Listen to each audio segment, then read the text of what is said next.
আজকে হরিণের মাংস খাবো। হরিণের মাংসের নাম শুনেছি, কিন্তু কখনো আসলে খাওয়া হয়নি। তো আজকে এই হরিণের মাংস খাওয়ার অভিজ্ঞতা আপনাদের সামনে শেয়ার করব।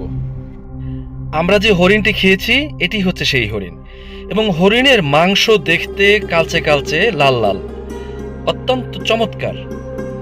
আমরা মামা ভাগ্নারা একসাথে মিলে আমরা খুব চমৎকারভাবে এই আয়োজনটি সম্পন্ন করেছি।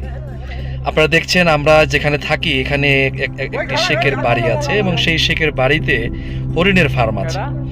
সেখান থেকেই আমরা হরিণটি সংগ্রহ করি এবং এরপরে জবাই করে মাংস কেটে বানিয়ে পাক করে আমরা পরিবেশন করি। এবং এই হরিণের মাংসটি খাওয়ার অভিজ্ঞতা আপনাদের কাছে বললে এভাবে বলবো যে এটি অত্যন্ত সুস্বাদু, এবং সবচেয়ে আশ্চর্যের বিষয় হচ্ছে এই মাংসের ভিতরে কোনো চর্বি খুঁজে পাইনি আমরা।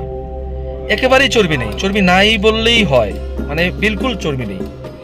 তো যাই হোক, আমরা খুব চমৎকারভাবে মামা ভাগ্না এবং ভাই ব্রাদার সব একসাথে মিলে আমরা এই হরিণের মাংস খেলাম, এবং এই অভিজ্ঞতাটি জীবনের একটি স্মৃতি হয়ে রইল। সবাইকে ধন্যবাদ ভিডিওটি দেখার জন্য।